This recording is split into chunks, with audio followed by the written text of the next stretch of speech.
What's up guys, Eric coming at you out of the blue. Today I'm going to do something a little bit different for the channel. I am going to be reviewing my 2020 Alumacraft Competitor 175 with a tiller, because what else can you do? You have to go tiller life for life. So let's start with the trailer. You want to come with this knee right here. I have an Eagle trailer on it. It's awesome. This Rhino paint folds up beautifully. And I'm also a bigger guy. You can get a lot of trailers that have like the plastic panels here, or fenders, and these are solid. They're not going anywhere. I've actually had trailers where the tire blows and then the whole fender comes off, but these guys, they're not going anywhere. They're solid. Another beautiful feature, and it doesn't matter if it's this brand of trailer, any kind of trailer, is you're gonna want to get yourself some boat guides. They will make your life 10 times easier. Can guarantee that. That is a promise I am willing to make. It makes trailing in these boats way easier. You can also get guides on the side, but just having these just keep your nose into place. You're not kind of flopping all over the place, especially in wind, is key. As for the cover, I'll probably butcher this pronunciation on it, but it's a Doko. I'll put a link in below. I really do like this cover. It is definitely really easy to put on. It keeps it nice and dry in the rain if it's just kind of sitting out here. Well, they usually recommend you should be storing it inside, but if you're camping or whatever, you have your cover on. It does keep it dry as well as from pooling. The only thing I'm going to mention about this system here, if you look at the ratchet, it's not necessarily the best. I do like the idea of the ratchet system. You can get them really strong, but mine have started to slip, especially when you're kind of right there. Actually, you can kind of see how it slipped. So, and it doesn't even have to be tight. So these ratchets are a little bit on the cheaper side, but from what I've seen other people do, read online, is that you just want to change them out, get something a little bit stronger. It's not too hard to do. I mean, if you really want to send this in for warranty or whatever, you would have to send the whole cover in. But if you're a little bit handy, you can easily add something. You just have to cut it out and then sew something else on. But everything fits nicely in here. As your flaps for your cleats, gas tank. Come around to the front of the boat here. And personally, when I'm traveling with my Altera, which I'll show you in a little bit, I don't like to keep it right up front, but if you did, this flips up, and then you have your if you had your motor right here, it would still be able to have the cover. It accommodates for that. This also has a zipper underneath here. That's for the front. Really, it's an awesome trailer. It pulls really nicely. The winch system works really well. The jacks, it's okay. I probably do want to switch out for a little bit of a different jack, but it is a good jack, and I would also like to put it on this side, but it's pretty easy to access. This tongue folds in too if you actually need that extra space. Another thing too, which I actually didn't realize before I bought this boat, which I should have in hindsight, is it comes with a 7-pin plug, which most vehicles, that's kind of standard. So it doesn't have electronics brakes, but it has surge brakes, and they're awesome. You don't have to add any sort of brake module into the front of your vehicle, unless you have like a brand new vehicle. That's pretty standard. All this works on is just, it has that extra power pin there, and it kind of uses the momentum. If you're stopping, it kind of shifts forward into gear to engage the brakes. But you do, it's essentially 5 pins. You do need that extra wire, so just your standard converter actually works quite well with it. So That's a spare tire on the front. Kind of what it looks like in the back. Overall, it's a pretty solid boat. You can get all kinds of different options with these boats. And one that I really liked with mine was having the white cap telescoping ladder on the back, because we do like to do a lot of tubing, kind of wakeboarding, that sort of things.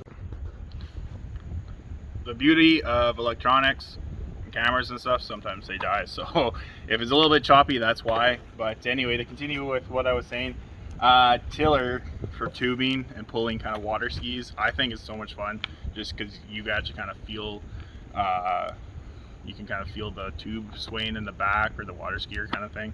A lot of fun. Anyway, all you need to do for that is, I think it's called a Y rope, and just comes to the backs to a point, and then you can connect whatever else you want onto the back there. So that's really, really fun. So you're tubing or swimming off the back, this ladder helps people like me, or anyone really, to get into the boat a lot easier, where they're not climbing on kinds of things. So what we're gonna do is, probably not today because I'm actually starting this video in the evening, but tomorrow we're gonna take it out into the water, and I'll kind of show you everything else that is going on. We're gonna take the Merc for a good stretch of the legs, and I'll kind of go over into what you should be doing in the spring as well, when you're just firing up your motor. I have already taken it out and done everything I need to do to make sure it's good to go, and it's not going to leave me stranded in the middle of the lake somewhere. But I figured might as well record that and let you guys all know what you should probably do with that too, or maybe not, I don't know. We'll see how it turns out, but that's going to be the plan. We're going to see you on the lake right now. Alright, so here's part two. It's a different day. We managed to get the boat in the water after a little bit of trial and error. Just because the park that we were going to launch at is actually closed still right now. It's May 1st. It's a beautiful May 1st. It's 24 degrees out, and I am wearing shorts. So get used to some pretty pasty legs for the next little bit here until we get that tan back on. But I am so excited for the season. But we're gonna start with the rest of the review right now.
Baxter, let's do the rest of the video.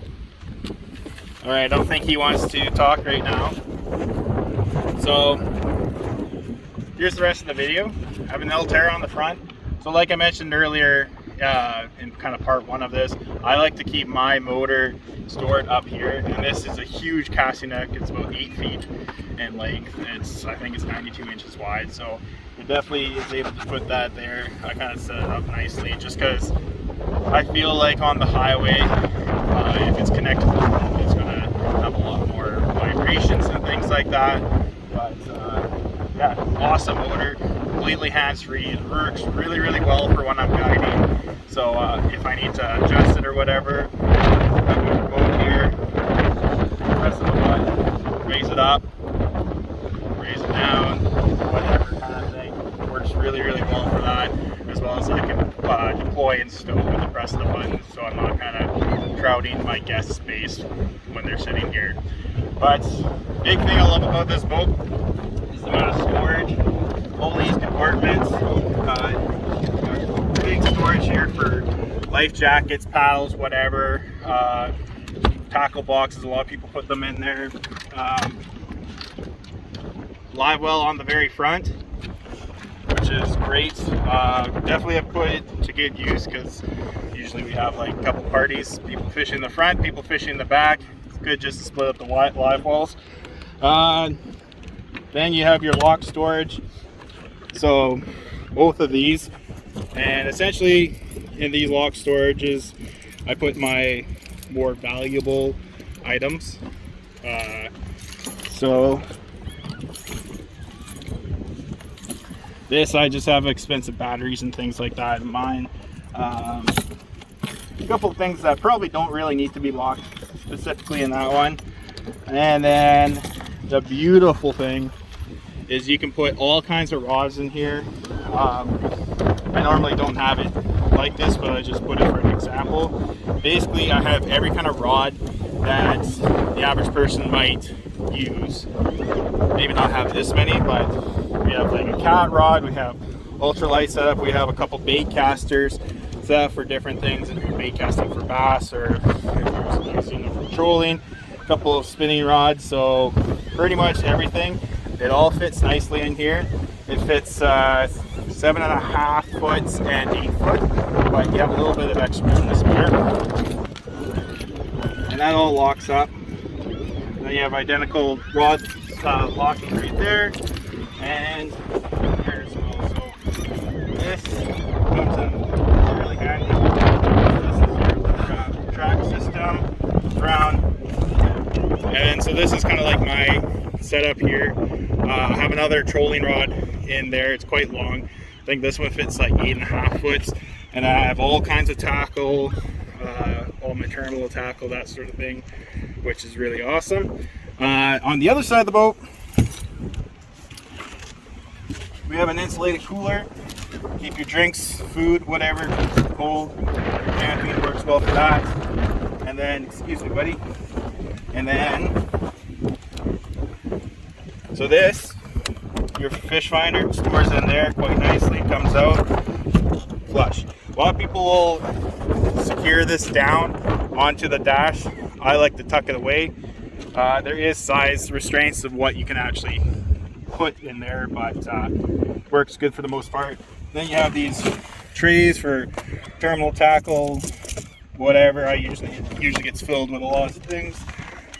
And then you have also another live well at the back here, which looks like I left some bait in there. That's gross. Oops.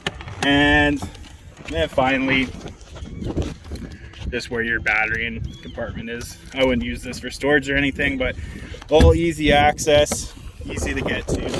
Overall, like I said, it's a 2020, so I've only had it for a year at this point, but definitely love this boat compared to other boats that I've had in the past.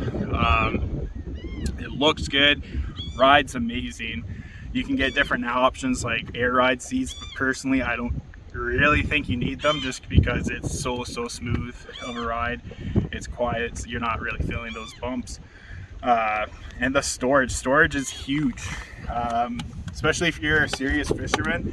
You're going to want to have a lot of storage, because it's surprising how much stuff you get. And previous boats I've had have lacked in storage, so you would get out onto the water and, oh, I forgot this, or I forgot that. Not with this boat. I have everything I could possibly need. I have several different setups for, so if we're going to be fishing for walleye, pike, whatever, I can switch up. I also even have like all my cat stuff in here, so if we want to go and fish for cats later, it's perfect. It's right here. It's all everything that we need to do. We just have to go and get some bait, or even better, you go and catch your own bait, and then you're flying. You're able to fish and do whatever you need on the fly, which is kind of like the big part about what Out of the Blue is all about, is because we like to go and just fish different lakes. That's how I grew up. This is actually a lake that is really close to where I grew up. It's a great family-friendly lake, has a campground, has a beautiful park and beach, and also it's got a ton of little fish. It's mostly perch and as well as some pike, but it's a great little lake. You can easily catch like 40 to 50 or 30 to 40 perch. You can get experience if you know what you're looking relatively good for pike. You can catch some bigger pike. There's been some closer to 40 inches. I'm pretty sure I've heard that there's bigger, but I can't remember for sure. But I know that there's been some like 37s to 39s pulled out of here before. So it is a great lake for taking the kids out for a half day or full day. That's what I like to do. But overall, if you're looking at getting a boat, definitely consider the Alumacraft, the competitor, tiller. That's just a personal preference. I'll also be doing another review of one that has a full windshield, 2021, whenever it comes in. But it's a great boat. Gets you out on the water. You can tube, you can do whatever you want. Or even if you want to just go sit in the front deck and go tanning, you can do that too. So that's the beauty about this. I'd like to do a big shout out to Wood Lake Marine in Kenora. They hooked us up with this boat, and just nothing but smiles and just happiness with this. It's been a great year with it, and we can't wait to have another year in this boat. And pretty soon, in about 2 weeks, we have our opening weekend, so you'll be seeing us out there. We have some big plans for opening day. I think we're gonna be trying to be on the water at midnight on May 15th for opening fishing. I won't say what we're going to be fishing for yet, but that's the big plan at this point, is just to kick off the season right. So hope to see you out there. If you have any questions, visit us at outoftheblueaquaticadventures.ca today, and tight lights.